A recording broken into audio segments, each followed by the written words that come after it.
Good evening. How are you, Chris? I'm doing well. How are you? I'm all right.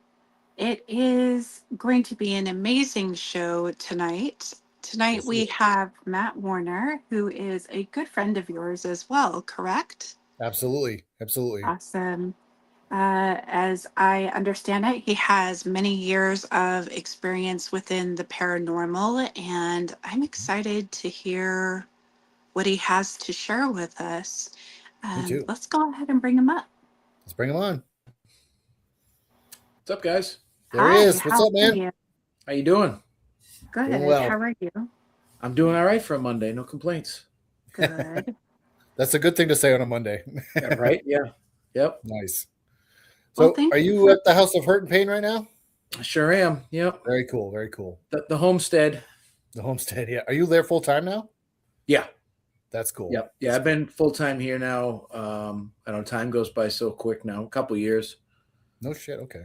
So this is what I call the green room. I'm very creative. I painted the walls green and called it the green room, but it's where I have like all my enchanted objects and all my weird oddity type collectibles. My creative space. So Mhm. I kind of crafted this room around all my stuff, and it's one of my favorite spots to sit in the house. Killer. Well, it's That's great to have you on, awesome. man. Good to be here. Appreciate it. So, So since Reagan what? has never met you, I'll hand it over to her. Okay. So what are some of your favorite enchanted items that you have? Some of my favorites. Well, interestingly enough, I have a lot of stuff that people have sent to me, gifted to me, things that they can't have themselves, they've had issues with. And I got to say, almost all of that stuff I've never had any interactions with, but I take it in. I love Ouija boards. I have probably half a dozen Ouija boards that people couldn't have, or that they swore they burnt and they came back to them. I own about 60 of them, give or take. Never had an issue with the Ouija boards. I have looking around. I have a really cool mask over there that was. I'll answer that question for you in 1 second. Um, a mask that I got out of a restaurant local to me that was brought to them by a collector who was a friend of the owners of the restaurant, and everybody hated this mask and they couldn't be around it, and it was just in the basement. And I was friends with the girl that worked there, and she's like, I went in to see her one night, and she goes, "Oh, you want to see the mask?" I said, "Absolutely." And so I went down to the basement, and she's like, "It used to be over here. I don't know where it went." And it was like tucked away in a corner. So like I picked it up, and like I said, people wouldn't even touch this thing. And I put it on, and I'm like, "Ooh, look at me." And she's like, "I can't believe you did that." I was like, "Can I have it?" So sure enough, I got to keep it, and it sits here. And it did it's the one thing in this whole room that did creep my girlfriend out the first time she came over. And I explained to her what it is. And with masks, you need to give them a purpose to keep Mhm. them kind of occupied, so to speak. And basically, they like to guard things. So I always have them facing doors, and it gives them something to do, something to watch. And for as long as I've owned these types of things, it's worked for me. I have my own haunted doll, which she's right here. I'll give her some attention. She's the one thing that I do get the energy off of. Oh, yeah. Um, Oh this yeah. this is Ameline. I'm sure a lot of you guys watching. What's up, Seth? Jeremy, how you guys doing? Her story's been told a whole bunch, but in a nutshell, she was left in a friend's car. He didn't realize she was there. He asked me to take it because he didn't want it, obviously. He waited to give it to me. A bunch of stuff happened to him. I took it. Her and I have had some interactions. The general gist is that she likes attention, and she found me for the same reason, because I love attention. So I give her the attention, give her the run of the house, and everything has been good with her and I. I've never had any bad issues with her, but a lot of other people have felt a negative presence from her. But I think it's a jealousy thing, and we're all good. So, I mean, looking around, I have things everywhere, but those are a couple of my more favorite things. She Cool. definitely has like a really strong energetic vibration with her, but I can tell that underneath it all she has a beautiful energy. Christopher, I think you've seen her in person, haven't you? Up at Parafest at one point. In Vassalboro? Yeah, You've I had her that brought her long? up there. I brought her up there a couple times. Then I had to have seen her. Yeah. If you've had her that long, then if you brought her to Parafest, then I would have definitely seen her. Yeah. Yeah, she was up there. God, again, that was forever ago too. I don't know what happened at the time. It seems to just, that Pink Floyd song Time? Yeah. I've been listening to that song on heavy rotation pretty recently, and I'm like, Jesus, that like it means so much more the older we get. Yeah, it does. Yeah. It's kind of I hate feeling like I'm getting older, but I sure am. yeah. My body hates me feeling the same way. Right? Yeah. So you find that she's the only object that you have that really kind of emanates or gives you that like energetic feedback. Is that right? I get the most energy from her. Okay, the most energy. So it's not the only thing, but this woman painting behind me, that's got a strong energy to it. And the interesting thing with that is my oldest daughter and I, we were antiquing a few years back up in New Hampshire. We were just running. There's what's called Antique Alley. It's like 20 miles of antique stores, and it's awesome. It's a good time. So we were doing that. And the last one we went in of the day, it was just like these two really old people that owned the place. It was like a house with an attached garage. It was just like filled with junk. And we were walking around and we went upstairs in this garage area, and there was a room up there filled with stuff. As soon as I walked through the door, I felt really not unwell, but I was like, whoa, like there's something going on in this room. I said to my daughter, I said, there's definitely either this house is haunted or there's something in this room that doesn't make much sense. I was really in tune with what I have for abilities at that point in my life. I've since kind of sheltered them and yeah, I'm too busy right now, but I could feel it and I couldn't pinpoint for the life of me what it was. And I took a big picture of the room and I posted it on Facebook that night. I said, something in this room has energy to it. And more than one person was like, it is that painting. You have to go back for that painting. So the next day, her and I went back, said hi to the old guy, went upstairs. As soon as I touched the painting, I felt the electricity go through my hands. And I said, this is it. This is what has the item. And so I went downstairs. I was like, yeah, I want to buy this. He's like, oh, do you know that person? I said, no. I said, but do you want to know why I want to buy it? And he's like, sure. I said, well, the painting's haunted and I would like to take it off your person. He's like, well, that's weird. He said, let me get my wife. And they originally wanted $40. They gave it to me for $25 because I think they liked the fact that I had all these attached feelings to it. So she's been with me for a few years now, and she watches over the room with everything else. That's cool. That's cool. Awesome. Mm-hmm. I dig that. Now, how long has it been since you've been at the house now? You said you've been living there for about 2 or 3 years, but how long have you owned it, just for people who don't know? Well, I don't own it. I rent. You rent? Okay. Yeah, my buddy's the landlord. He's the adjacent neighbor, so that's how I came to be here. Okay. Years prior, seven-ish years ago, the former owner's mother passed away in the house, yes. Dorothy. She was 100 years old. And back in, I want to say, it might have been even the 70s, her oldest son, was living up in New Hampshire, and she kind of became ill. So he came back down to Massachusetts to take care of her. Well, she lived another 30 years and he just stayed here. And when she passed away, for about the first month or so after she passed, he kept waking up at night and hearing her calling him for help. And he'd come downstairs and be like, what the hell? She's not here anymore. And it really started to freak him out to the point where he took her bed outside, cut it up and burned it because he was so freaked out as to what was going on. Now, my friend who owns the place now, he knew I did all this weird stuff. And he's like, would you come and investigate the house for him? I said, yeah, sure. So I came and I remember investigating this room, and it was very different when I was here. But you could tell something was going on here. And I remember I caught a shadow in her bedroom. I caught it on camera.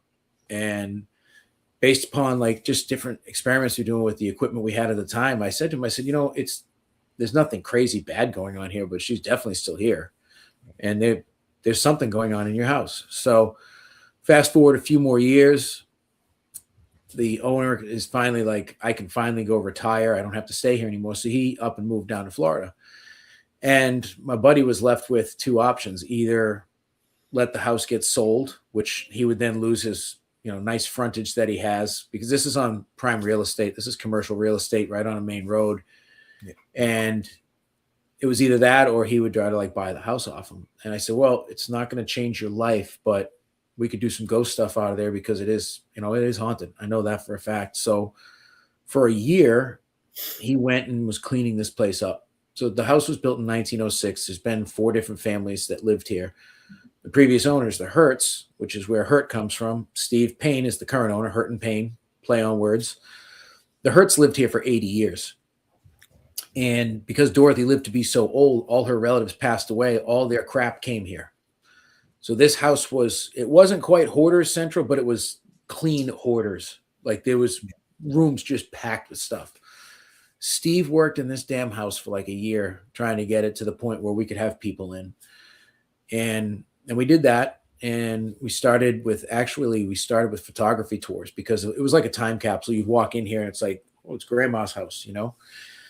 So we did that for a little while. And then I came to be between houses and I said, hey, you know, for the time being, if you're interested in being a landlord, like I can be the live-in caretaker until I find a new apartment.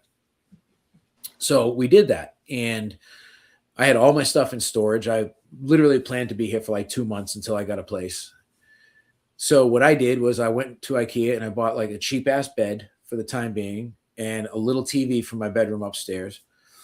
And that was it. That's all I had here. There's a TV in the kitchen, which is off to my left. Dorothy's bedroom is behind this wall off the kitchen. Okay. About 2 weeks before I moved in here, I was standing at the kitchen table talking to Steve, who was right here in this doorway to my left. And I glanced to my right towards Dorothy's bedroom, and she's standing there looking at me, as clear as you two are. And I looked and I said to Steve, I said, no one's here, right? And he goes, nope. I said, well, Dorothy's right there. She was just looking at me. And I was like, great. I can't wait to live here. So I remember the first night coming here. My daughter, she's such a sweetheart. She's like, do you want me to go with you the first night and stay with you? I'll be okay. And I wasn't okay. It sucked. Like I didn't want to come here. Like what I would do, and this was the first 3 weeks I lived here, I would come home. I'd work as late as I could. Nate, what's up, bud? I'd come home. I would make dinner in the kitchen. I didn't have a stove at that point in time because it was the original stove and it was disconnected because it was it was, you know, faulty. Yeah. So I had like a microwave, and I would put that TV on to a volume that was almost uncomfortably loud because I didn't want to hear anything. I wanted to be so distracted. I would sit at the table and I would eat my dinner, and I would just have the TV cranking, and I would try to get as tired as I could before I went upstairs. Because as soon as I went upstairs, that's when shit got real for me, and I knew I had to sleep. And so I would go in my bedroom and I would shut that door, and I wasn't coming out. It didn't matter. The house was on fire. I'm not coming out. I hear noises. I'm not coming out. I have to pee. I'm not coming out. And I couldn't for 3 weeks.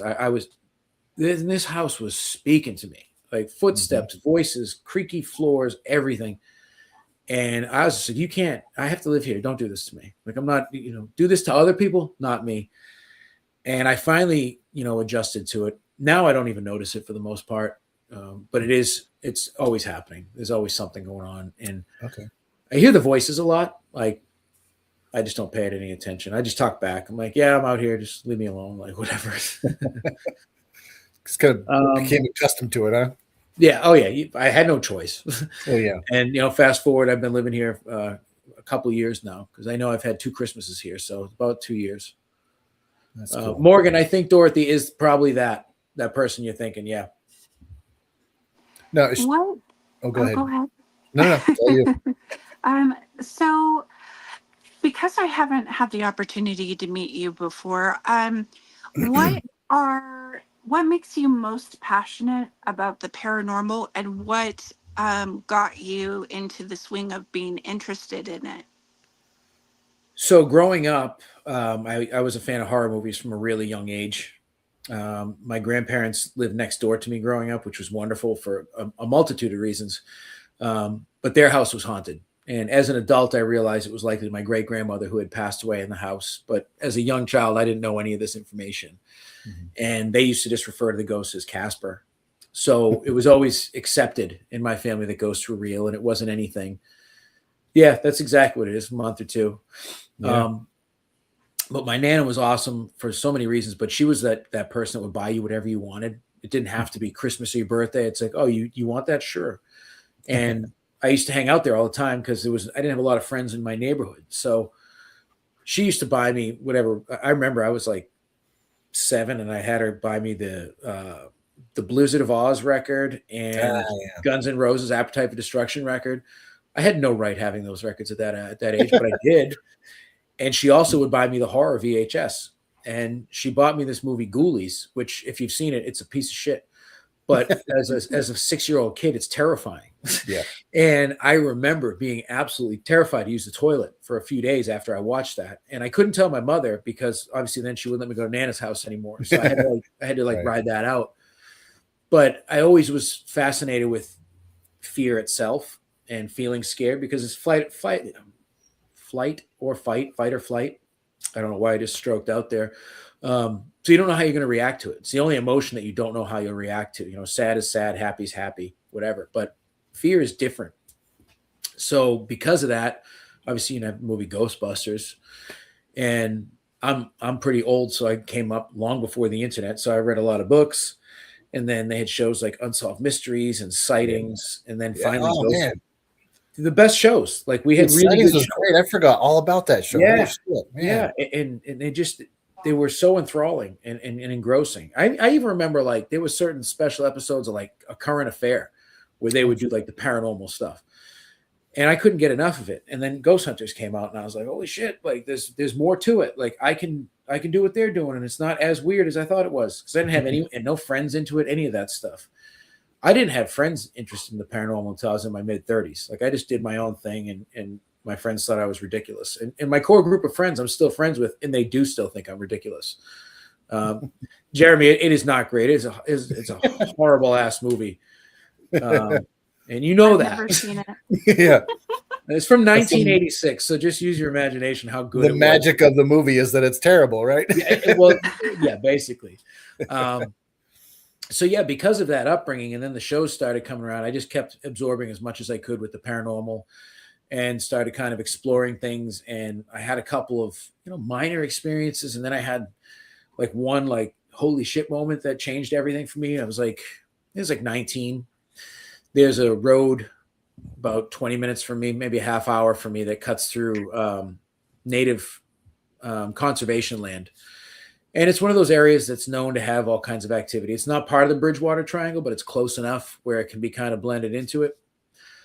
And I read about it. It was a little paragraph I read about this road in a book. It was like Weird New England, Weird Massachusetts, something like that.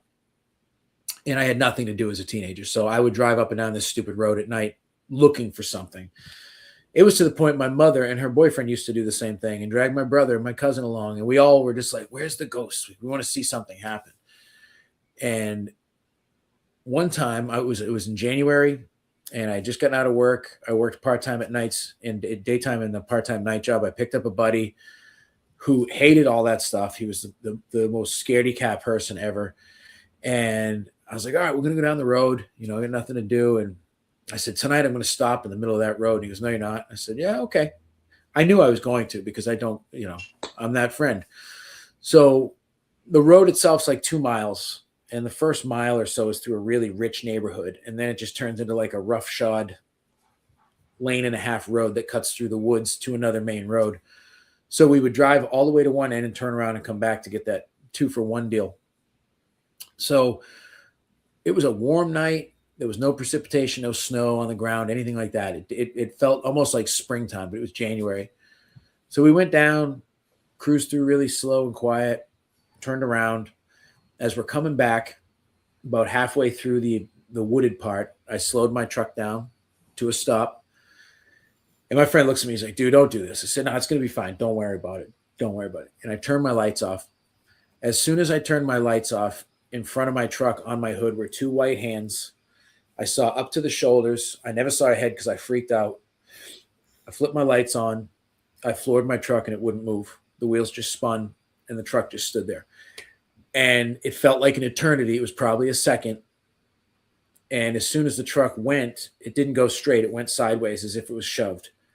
And now I'm going 60 miles an hour and I'm fishtailing on this little narrow wooded road. My buddy's screaming at me, don't do this to me. Don't do this to me. I was like, I'm not controlling this. I have no control over this whatsoever. And I finally was able to gather control of my truck before I hit this huge tree. And I got onto that neighborhood I went through there at least 60 miles an hour. I got to the main road. I kept going. I pulled over maybe a mile down the road, and this was early years of cell phones. I actually had a cell phone. It wasn't like the Zach Morris brick, but it was like the next level. Mm-hmm. And I called my mom. I was like, "You're not going to believe this." And she's like, "Are you serious?" I'm like, "Yeah." And I'm never coming down here again. I didn't go down there again for like 10 years. No shit. It changed my whole perspective on absolutely everything. I was like, all right, that shit is real as it gets. And like, when we pulled over, before I called my mother, I said to my buddy, I said, "What did you just see?" He goes, "I saw a woman in a white dress holding the front end of your truck." And I'm like, that's exactly what I saw. And it was one of those life affirming things. I've had a lot of experiences since then that are very close to that, but that is because that's that first real moment for me. That's my most wild experience. And that was what set me on the path to keep doing this stuff and seeing what's out there. That was a long time ago. It was like 25 years ago. That would do it for me, man. That sounds terrifying. Yeah. Yeah, it was. And you know what? That's kind of what you get for poking the bear, I suppose. Yeah. Do you think if it wasn't for that, like if that moment wasn't as intense as it was, do you think that you would have gone into this with the same mindset? Or like, do you think that some of the things that happened to you after that would have made as much of like an impact on you? Probably not overall, because I probably would have brushed them off. Fair I enough. probably wouldn't have taken as much stock into it because of that happening and some other things since then. I'm more aware of what can actually happen. Whereas I know friends of mine that like, they don't believe in any of this stuff. They think I'm ridiculous. I'm like, well, it's just because you shut it off. Right. Which we're capable of doing as people. Like, you know, if you don't want to know what's on, you put your blinders on, you do your thing. And that's totally cool. But there's some of us that are wide awake and open to all of it and want to be. So I think if I didn't have such a massive experience, I would probably, I don't know that I'd be doing what I'm doing right now with it. It might have been a passing fad or something like that, but it was kind of like that high that I was chasing. I achieved it, and I'll forever chase that same high. Yeah. I mean, always searching for that same holy shit moment, right? Absolutely. There's not enough of them. Yeah. It's like the paranormal dragon that you're going to be chasing for the rest of your life. Exactly. Well, you can watch YouTube and everybody has them every time they film, apparently, but I don't, you know? I always equated, you can confirm or deny, but always equated ghost hunting to like bass fishing. You can be out there for 12 hours and not get a bite, but then you get that one fucking 12-pound bass and you're like, yeah, like that's what keeps you going. Yeah, Seth, I know. I almost have you a believer. I'm so close to having you a believer, Seth, and you can't deny that. This close. Yeah. Very close. So Seth was one of the producers for the local show I did last fall, and he was the cameraman. And there was some things happening where he was scratching his head, and I was like, exactly. Just keep coming out with me. You'll figure it out. I love it when the diehard skeptics are like, I just don't know. That's so weird, you know? Yeah. Yep. And that's the best part. If you like, because I mean, you and I have investigated together before more than once. Yeah. And like, I will always try to debunk exactly what's going on because I'm a skeptical believer through and through. I'm not one of those people that everything's paranormal. Right. 99% of it isn't, but I want to make sure of it, you know? Mm-hmm. I think that is one of the things that's I respect about you so much is that you do take that approach where it's like, if the wind hits the window a certain way and then it makes the window gonna do this or sound, you're not like immediately like, oh my God, you know, you try to figure it out, try to go through the motions and say, okay, what could it possibly be other than a ghost first? Right. And like I said, as much of a diehard believer as I am in all this, I respect people that take that approach for sure. Hi, Kristen. I saw the hi. I didn't miss you. Yeah, I mean, and it's a good time. You know, it's a shame to see where things are currently with the over-the-top entertainment only value that's coming from everything people are putting out. But sure. I'm not going to say I've scaled back what I do, but I've just stayed more to myself and focused on what I care about, what I'm doing now. And I don't let any of the outside noise in. I don't pay attention to any of that crap. And you see it, the drama and all the BS that goes on. I'm like, we have one of the absolute most ridiculous, stupid hobbies on earth. No one should be fighting with each other. At the end of the day. A fucking men to that, dude. It's crazy. It is crazy. Yeah. Yes, Kristen, I miss you. So, out of curiosity, outside of the home that you're in, what location have you been to? And of course, your experience that you explained as to where you really gained belief. What are some other locations that have really impacted you as far as your paranormal belief system? And also, when it comes to tools that you use for people that maybe haven't met you before, what are specific tools you like to use to determine whether or not something is actually paranormal or whether it's something else? That's a good way to look at it, Christy, because I agree with that statement. Um, I've had some pretty amazing experiences at a few different places. Wilson Castle in Vermont is always going to be very high on my list. A wonderful location, rich with history, and very active. A place in Detroit that unfortunately is no longer available, the Detroit 6th Precinct, an old police headquarters and jail. Absolute crazy experiences at that place. I mean, I've been fortunate enough to go to a real lot of places, and just places that I've actually just been able to go to and feel incredible to be there, like Lep Castle, the Hellfire Club. I've had plenty. I've been to Waverly Hills quite a bunch, and Waverly Hills is absolutely fantastic. Moundsville Penitentiary, Trans-Allegheny. I'm trying to think. The Whaley House in San Diego. I had a great experience at the Whaley House. There's a lot. I've been to a lot of places, and like I travel overseas at least once or twice a year. My youngest daughter lives over in Scotland, so when I go over there, my oldest daughter and I, we try to find haunted things to do, explorations, places to go. So we've been pretty lucky to go to a lot of really big bucket list places that they're my bucket list. She has no idea where I'm dragging her, but she always enjoys it. So, but I love chasing all these places. So I'm fortunate enough where I am a magnet for spirits that if I'm pretty open, I can have experiences everywhere. So it doesn't take a lot for me to look for it anymore. But when it comes to the equipment, like everybody, I've owned every piece of equipment that's ever been on TV, probably twice. I've sold it all off because most of it is crap. And what I generally like to use now, and this kills my friends that I film with because they're like, "You're so boring." I like dowsing rods, pendulums, and just like my own senses. Yeah. I do. I'll use a K2 just to kind of cross reference, and like I like to use a few different pieces to corroborate what's happening if possible. REM pod. I have a static dome that I like a lot. Paranormal music box. There are a few pieces that I do use, but I don't rely on any of that stuff. So that's more for everybody else in the room. If I'm investigating by myself, I don't need anything. I just kind of walk around, listen, and feel. That's cool. Now, you got the House of Hurt and Pain, which you're at now, but you also have Hearts of Hall. Correct. For people that don't know anything about it, can you share a little bit about that place? Because I've been there several times. It's a beautiful location. I'd love for people to know more about it and how they can kind of hopefully get in there and investigate with you. Oh yeah. So Hearts of Hall is it was built in 1899. It's a Civil War meeting hall. It was built for the veterans and their families as a place to go. It's one of only 5 all wooden halls left in Massachusetts on the National Historic Registry of Deeds.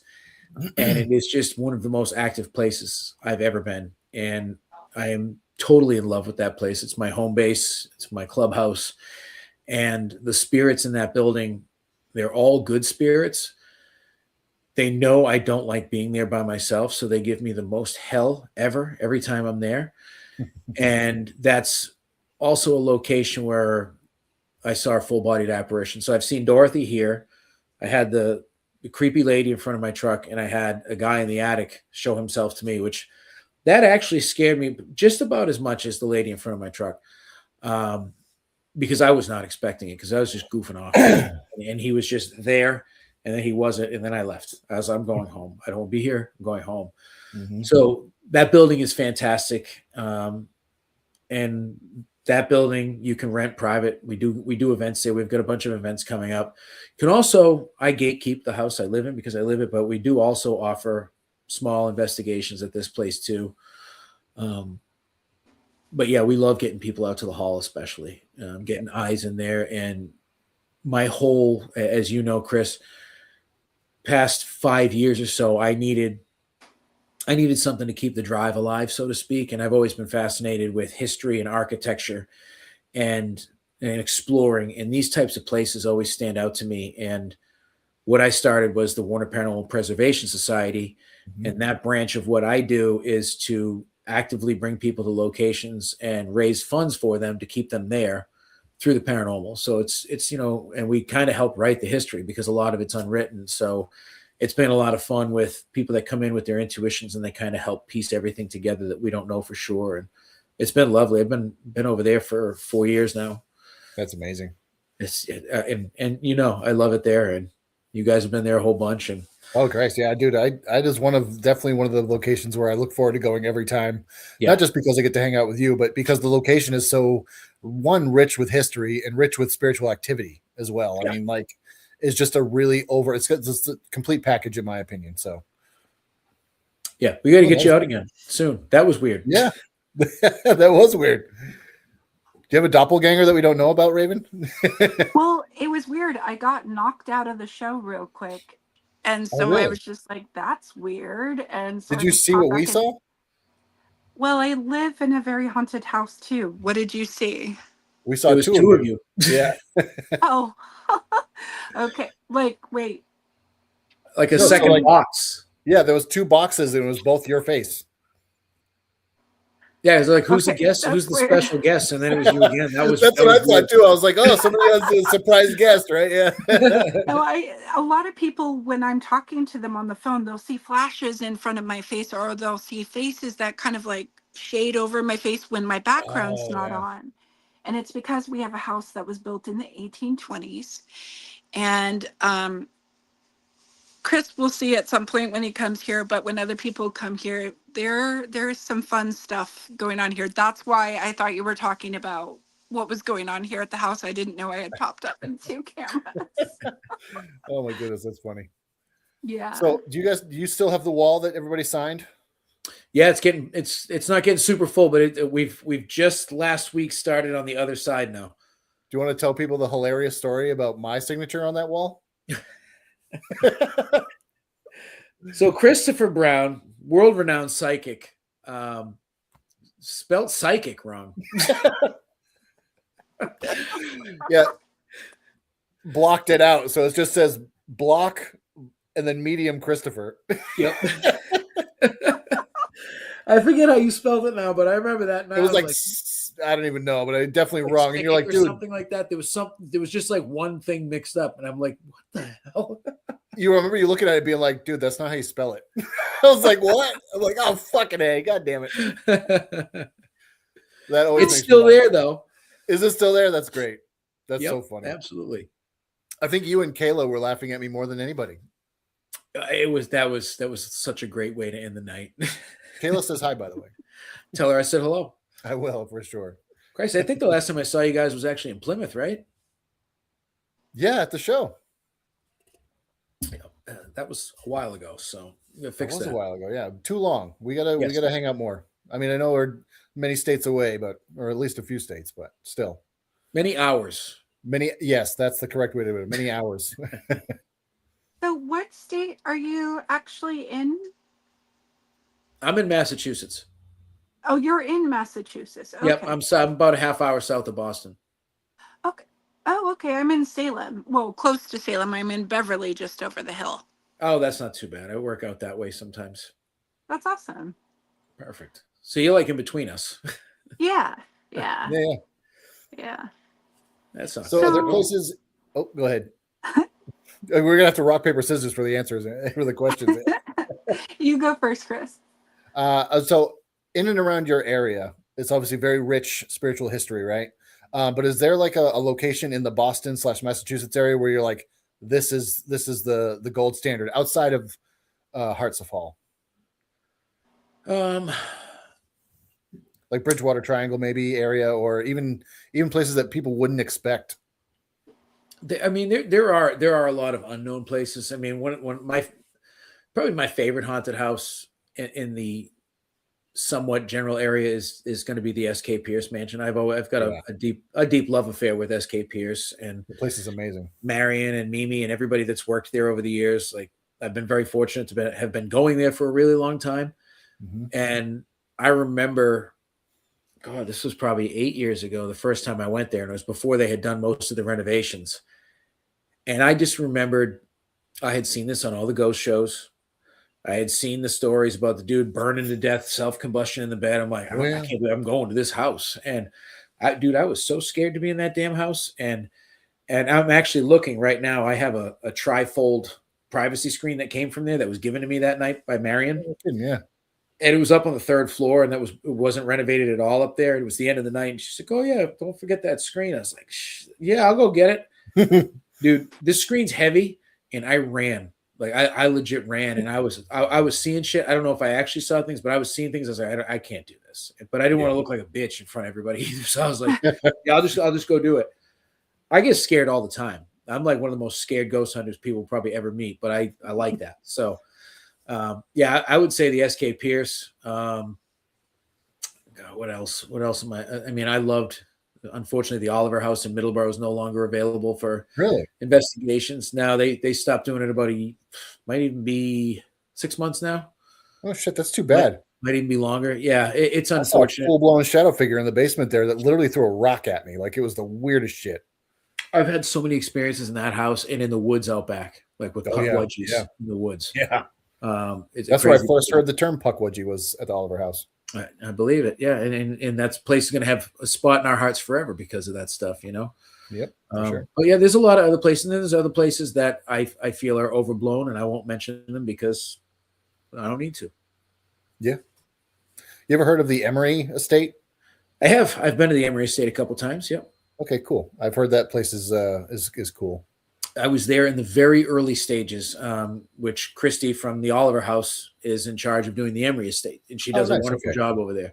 Christy was actually just here last week at my house, so it's nice. It's always nice to see her. She does wonderful stuff, and a lot of the things that I do, I have borrowed from how she does things because she's so efficient at what she does, and I've always appreciated and respected her very much, and I learned a lot from her. So very cool. I owe her a little bit, and she knows that, and I tell her.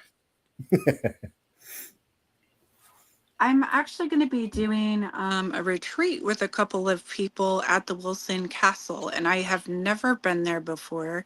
Can you tell a little bit about maybe some of the experiences you've had there?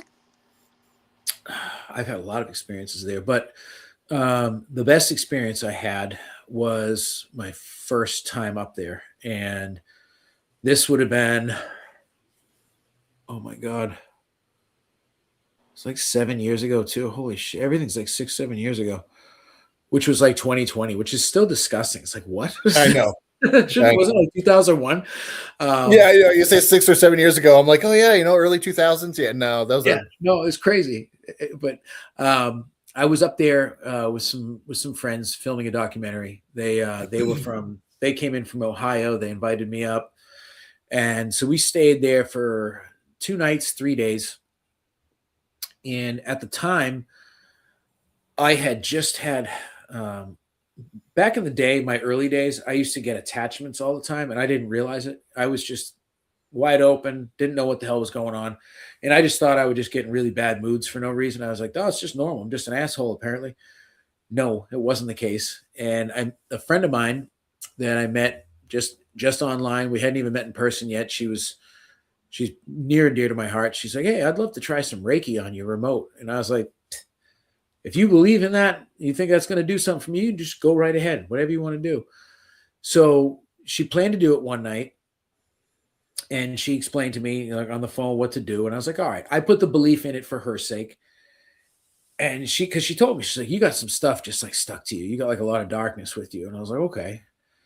I'll tell you, when this girl started doing that, I actually I felt like in the movie Venom, like when the Venom symbiote leaves Eddie's body, that's what it felt like. I was like, oh my God. And after I was like, holy shit, I'm actually in a really good mood for no reason. And after that, I was always in a good mood, and it was really weird. And she explained to me, like, by the way, now that this is, how you're going to be. You're going to have a lot more psychic experiences. And I was like, yeah, okay. Well, she was correct, because not long after was my first trip up to Wilson Castle.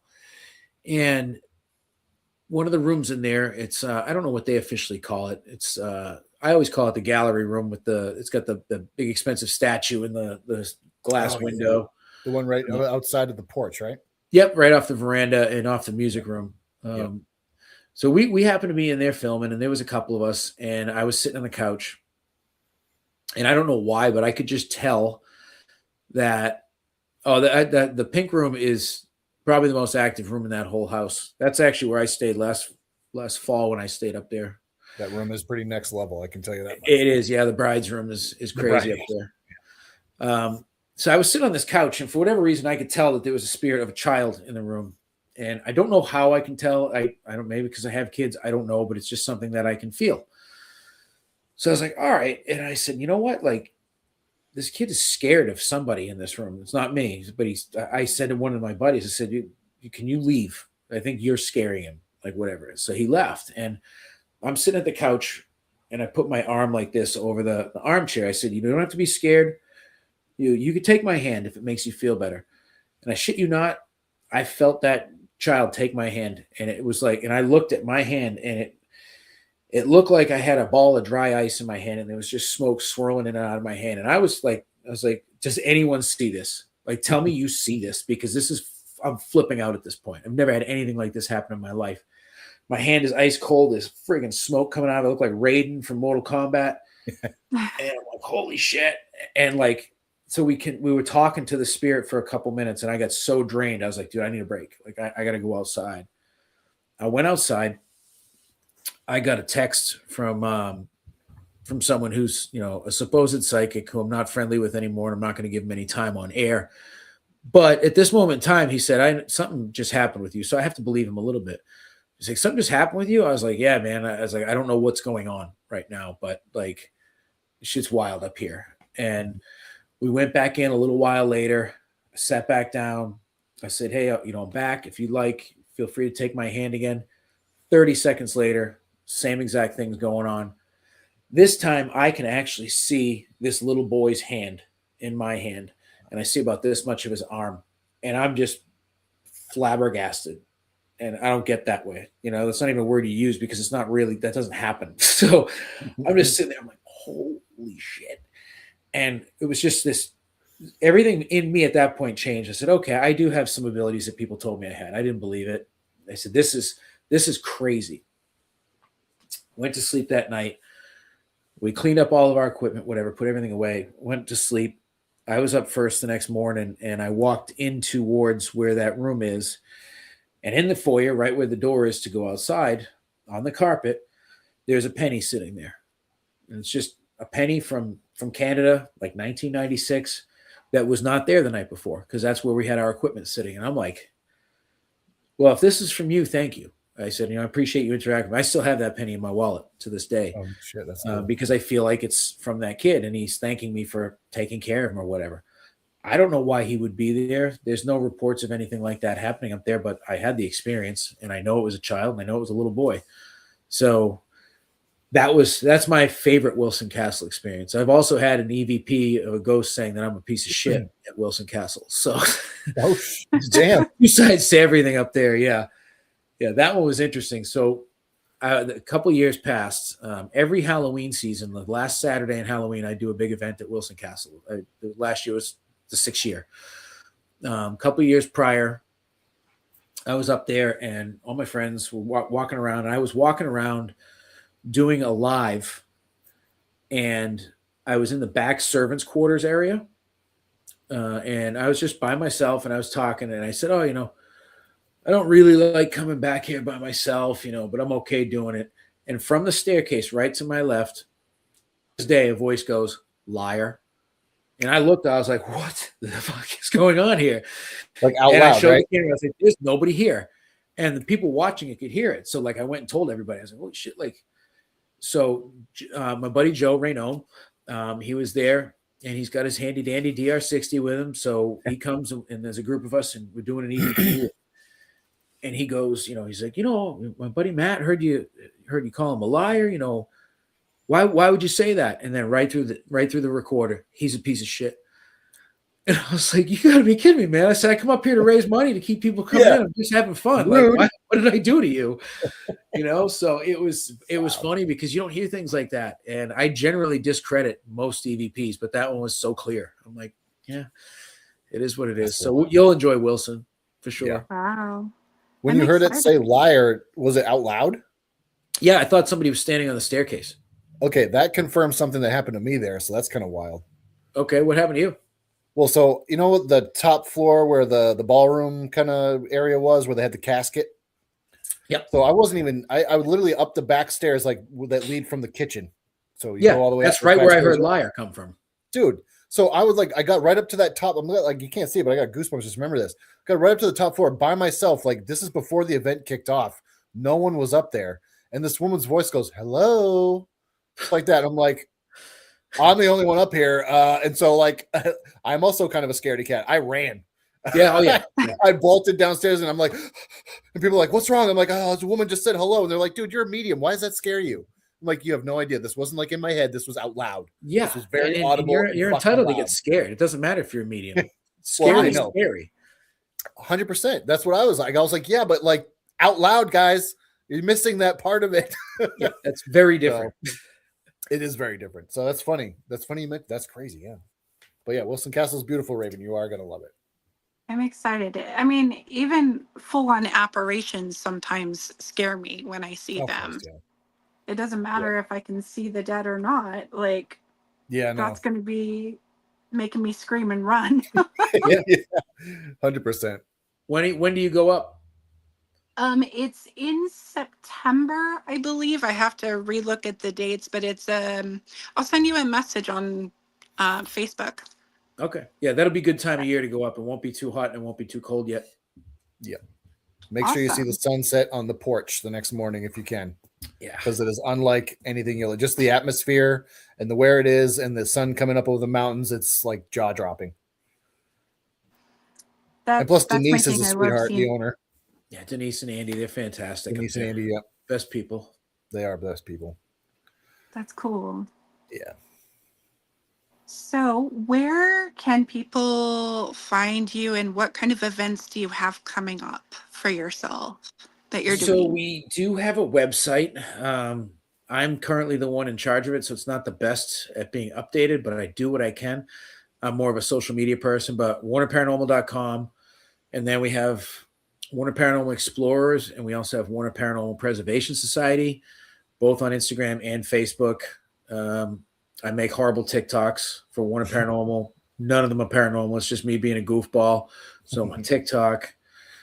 Basically, you can find me anywhere on social media, and I'm very active on it because I have no life otherwise. But we have an event coming up April 11th. That one's sold out. It's myself and Austin from Soul Seekers Paranormal. He's a buddy of mine, the Soul Seekers guys. We've become quite friendly, and we've done some filming together. They've filmed at the hall. They've filmed here at the house a couple times with absolutely fantastic results. So we put together a special dual investigation. We're going to do 3 hours at the hall and 3 hours at the house one night and bring people in and kind of have them investigate with us where we had all the experiences. So that one, thankfully, that one sold out really quick. So we were really happy with that. Sorry to rub it in, guys, if you couldn't get to it, but we're going to do it again. So we got that one going on in April. May 9th, I think, is the date. We're doing an event at Hearts of Hall where you can come and paint your own Ouija board. We're going to do it's like a paint night, but it's paint your own Ouija board. And you also will have the option to add on an investigation afterwards if you'd like to do an investigation too. We have one in the works right now with the girls of Warner Paranormal Preservation Society for a Tea with Spirits event. That's going to be at the beginning of May. We're trying to kind of hash out the details to that, but it's going to be at least like tea time and ghost stories type of thing. We're thinking of maybe having an investigation with that too. Nice. So we're just trying to bring different ideas to the community, see what people like, what they don't like. And we're always accepting private rentals for both locations. It's just a matter of having time to get them in. Right. Awesome. I'm kind of curious too, like with all the stuff that you've experienced now, right? And you know it's not just, that there's something more to this. It's spiritual. There's energy. There's an afterlife, right? How would you like explain it to people that might have been where you were when you first started, as far as like die hard, like, no, this is absolutely, I saw that. Welcome to my house. Yeah. But like somebody who comes into it and they're like, Matt, this is all horse shit. How do you try to, obviously not convince them, because you can't do that. But what would you say to them to help them along their way, and just say, like, to try to pique their interest, I guess? I guess the most important thing is just to try to convince people to have an open mind. Yeah. And don't believe everything that you see and hear, and don't believe every person that tells you that something is haunted. Try to figure out for your own self and use your own sense of deduction and awareness to see what you can figure out on your own. And like someone had said earlier, very similar to me, like, I'll try to explain it, and if I can't explain it, then it is paranormal by definition. It's like a UFO. UFO doesn't mean an alien spacecraft. It just means you can't identify that shit. So it is technically an unidentified flying object. That might have been a bird, but I couldn't identify it. Like, that's like paranormal. It's a similar vein for me. So I'll do everything in my power. Like, that's why I like using a shitty K2, like, to see if there's an electrical issue, because 9 times out of 10 it's electrical. We know that. A lot of people won't take that extra step because they want to believe that it's paranormal. I don't. I'd rather debunk, and I kind of used to take a lot of pride in debunking people's shit. I've gotten away from that because it's rude. But if they're on my investigation, then the hell with the game on. But I don't bother like commenting on people's stuff anymore. Like, my biggest pet peeve is pictures. Like, pareidolia is everywhere. People put up a picture. What do you see in this picture? I don't see shit. Don't send me pictures, folks. I won't see anything in your pictures. I promise you. But everybody, I support everybody that has their belief system, but I'm a skeptical believer through and through. So if someone was the same way, I would support their ways. I would just say, please keep an open mind, because there is way more to the world than we see. Nice. I think that's so important. You know what I mean? But the debunking is important too. Not falling for every trap out there. Absolutely. Yeah, like you said, it's like fishing. Like, most of the time, nothing's happening. But it's still fun. It is fun. Yeah. I guess that kind of leads me to another question for you too, is like, sorry, my dogs are freaking out. For the times when you go to haunted locations and there's absolutely nothing happening, say like you got this place that is haunted to the max. You've been there before, activities through the roof. You go there the next day and you don't get a bite. You don't get nothing. How do you explain that to people or to yourself? I have a saying that people have probably stolen it by now, but you can go to the zoo knowing there's a lion there, but if that lion doesn't want to come out of his cave that day, you're not going to see that lion. It's the same exact thing with the spirit world. I love that. That's good. So that's how I've always kind of explained that. That's a great way to put it. Thank you. Yep. That's good.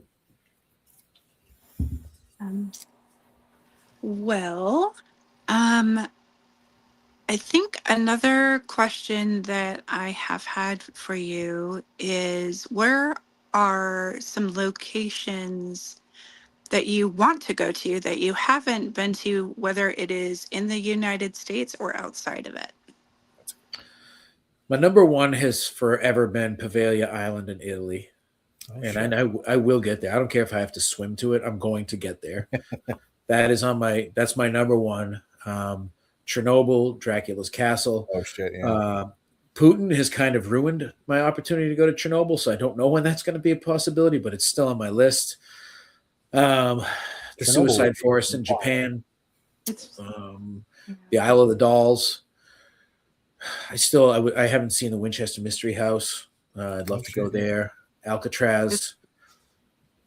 I'm trying to think of some of the other places I really like. There's a lot of places I haven't been that I want to go. I'm fortunate to have gone to a lot of places, but there's still a lot of places I have yet to see. Yep. So I try to vacation places that are close enough to go to a haunted spot, so I kind of check off 2 things. So those are the ones off the top of my head anyways. Those are some cool spots, man. Mm-hmm. I feel the same way when it comes to a lot of places I haven't been to. I'm originally from California, so I've traveled and done investigations all over California, all over Utah, all over Hawaii. in Romania, in other areas, but I am still like, there's so many different places that I want to check out here on the East Coast that I'm now hearing about. And I'm literally creating a list. I've Oh yeah, almost filled up like half a journal already with locations. that's a That's good thing. awesome. Something to Yeah. look forward to. Right. Yeah. Goals. Gotta set those Yeah. goals. Yep. I Yeah. got an investigative question for you, Matt. Sure. You got some camps that are in the I got to research the place before I go, which is great for validation, especially if they're picking up on certain things. Mm-hmm. Then you got the camp that's I don't want to know anything, whether they're psychic or not. Some people don't want to know anything. Where do you sit in that? And do you think there's one that's a little bit more better for validating of the spirits at a location than another? Well, as someone who runs locations, I always let people know, like, tell me how much you want to know or don't know, because I respect those two trains of thought very much. Mm-hmm. For myself, I think it varies. Like, it's very uncommon for me to go somewhere and not know the history of a place, unless I'm just out exploring an abandoned place I find. But if I go to a place, I know the Cliffs Notes, at least, of what's happened there. I think for myself, if I have an option, I'd rather not know anything. Yeah.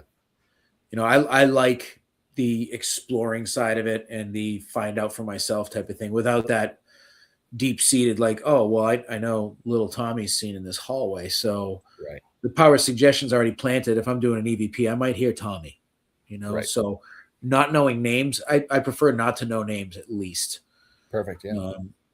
I'm not talented enough to walk in and be like, well, 7 people passed away in the building. I can tell you that much. I don't have that. I'll never have that.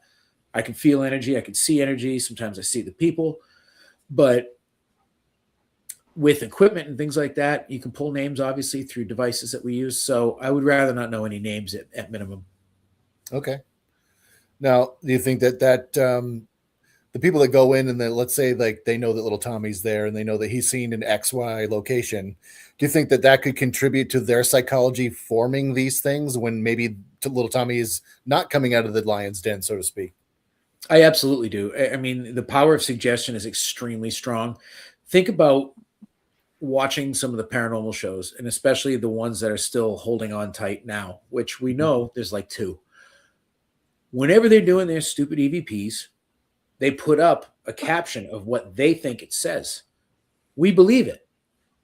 Oh, it said demon. Well, we're now reading the word demon as they're telling us it says demon. We're just going to, our brain assimilates that and thinks that's the case. Right. That's why I've always had a real serious issue with like the DR60s, for instance, in terms of recorders. It's garbled noise. Mm-hmm. It's scientifically proven that a lot of that noise it is picking up is its actual inner mechanisms recording the sound of it working. So when all that's put together and somebody's telling you what they're hearing, you want to hear that too. So you're starting to believe yourself. It's like you tell yourself a lie over and over enough, you believe it to be true. It's the same thing, in my opinion, with what we hear. No kidding. That's a good way to look at it. I mean, it probably helps with the validation and the debunking or actually confirming paranormal activity in that regard too, right? I'd say so. Yeah. Nice. Yeah. That opinion is looked at negatively by a lot of people, but I don't care. Is it? Yeah. Yeah. Because a lot of people just want to believe they're EVPs. Well, yeah, that's fair. For me, like my buddy Kyle, he's fantastic with his EVPs. He has what he does is he slows all of his shit down. And when he does that, you can actually hear things. And I'm like, all right, I see what you're doing right there. And I like that because I can actually hear real things versus suggested words. So right. There's ways to do it that make more sense to me. That's all. No, that checks out for me too. What are your favorite paranormal snacks to bring with you? I ask this to every guest. Paranormal snacks. Honestly, I don't really bring any snacks with me. I usually blast an energy drink and then I'm good to go. Yep. That's awesome. What's your favorite? What's your go-to energy drink? It's so tacky, but it's Ghost. Nice. I mean, it has to be, right? Like, yeah. I mean, why wouldn't it be, right? Yeah. I was drinking those rain energy drinks for quite a while. Those are pretty. Those are good too. Yep. Yeah. I dig those. What was the longest place you've ever investigated? Like consistently, day after day after day? Not including where you're living. Yeah, this doesn't count. I would say no. Wilson Castle when I spent the weekend there filming. You said a weekend? That was, yeah, we were there for 3 days. Yep. Nice. That's a long time to be anywhere. I'm trying to think if I've done anywhere. I've not done anywhere else nearly that long. Most places are the usual 7-8 hours overnight, which Sure. I'll be honest, 7-8 hours is about twice as long as I need anywhere.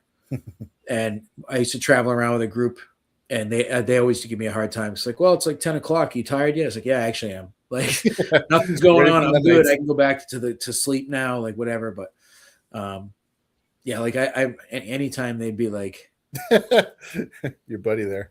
I don't know who that is by your moniker. What the hell is that? Run fast, eat trash. I didn't film anything for 5 days straight. Was I there? Well, yeah. Can we confirm or deny who this is? Yeah. All right. Well, I thought I was going to guess Casey by the runs part, but bro, we didn't film for 5 days straight. Come on. We did like a weekend, but you're right. We did do a weekend. That's like 3 days. Yeah, it definitely wasn't 5 days. Now he's just exaggerating. Yeah. I probably did fall asleep. But yeah, see, Casey, he's the ones that give me shit when we went to Waverly, and everybody, I was like, bro, I've been to Waverly. I'll just stay at the hotel. I'm tired. Right. That's awesome. You got to get some sleep we filmed an awesome documentary over at Madison Seminary that for whatever reason it fell apart after the fact. A bunch of people turned shitty and it didn't get the traction it deserved, but that freaking documentary came out so good and I had so much fun filming with those guys. So, but it was not 5 days. R.I.P. Red. This one's for him, homie. Nice. Yeah. Red Bull had wings. That's funny. Rest in peace, Red. Yeah, Red was a ghetto guy that we met down in Louisville. One of the times I went to Waverly, Casey and a bunch of them were there, and I was in charge of getting the Airbnb, and I didn't know the area, and I got it in the absolute hood. The Airbnb was wonderful. The hood was not, but Red and a bunch of other hood dudes were out front. We were like, let's go hang with these guys. And we went out and stood on the street corner with them and we were cool. No shit. That's cool. It's not 5 days, man. Like, I don't know what he's talking. We did not spend 5 days at fucking Madison. There's no way. Pics or it didn't happen. I've got pics and I can guarantee they're dated for 2 or 3 days tops. Yeah, right. Yeah. But it just felt like 5 days because it was freezing cold. Oh, Jesus. Yeah. We filmed that shit in like March and it was so cold. It was Ohio, like Ohio. It was 3, you son of a bitch. It was okay. The truth is revealed. Of course it is. Yeah. See, documentaries, it's like a 3-day thing for me. So there we go. There we go. Nice. So it has been confirmed. The longest 3 days. Yes. 3 days. Confirmation. 3 days. Nice. Well, Chris, do you have any last questions before we bring Gwen up? When are we gonna hang out again, man? That's my question for you. Dude, we got to make something happen. Let's put an event together or something. Let's do it. I'm down. Hit me up after this, or stay on, and we'll chat about it. Sounds good. All right, but this has been, dude. It's been great catching up with you and talking with you and just picking your brain about stuff. It's been fun. Anybody who has not met Matt, reach out to him, talk to him. He's a great resource. Very down to earth, cool dude. And like I said, it's been an honor to have you. I appreciate it. The invite. Thank you so much. And Gwen, do you want to pop on up, my dear? Hey guys, just sitting back here listening to you guys. Yeah, you guys need to do an event, and I'll try to come because I haven't met Matt either. Well, let's make something happen. Yeah, we I'd do. love that. We That'd be do. great. That would, and I'll be traveling soon, like for months on and off. So y'all create something, and I'll come. We'll do that. We already got the location. That's the easy part. Yeah, we just need to figure out when we're both I gotta free. meet your doll. I think she's awesome. Actually, Thank you. I do. Yep. I'll bring her to the event so you can meet her. Please do. You think I'm joking? My best friend. Well, we have a doll that was basically sent to us. Her name is Marley. Yep. And I'll have to explain to you one day. But the big deal is, she's like my wing girl. Raven, say it ain't so. Yep. I was talking about somebody, and they were like way across the I guess, aisle from us. And I was saying something, and I looked over, and he comes over. He says, "Just so you know, your doll's been winking at me like 3 times." And I was like, "That's my girl. That's my girl." So I love dolls when they're being good. And your doll's just jealous. She's just jealous. She just loves her attention, and that's Yeah. I know that's why she found me, because we're a match made in heaven. There you go. And I'll even bring her a treat. I'll bring her a little bling or necklace or bracelet or something. She'd like. I'm sure she'll like that. She would like that. So, well, guys, it's been great show. I've been sitting back here listening, but I know everybody has something to do, and it's getting late. So why don't you just sign off, Matt? As always on all of the shows, thank you for coming for us. Thank you for having me. Appreciate it as always. It was nice And meeting you. anytime Raven. you want to come back, just let us know. You know I'm down for that. All right. Awesome. Well, we have a lot to choose from now, so you just tell us which one you want. Sounds good to me.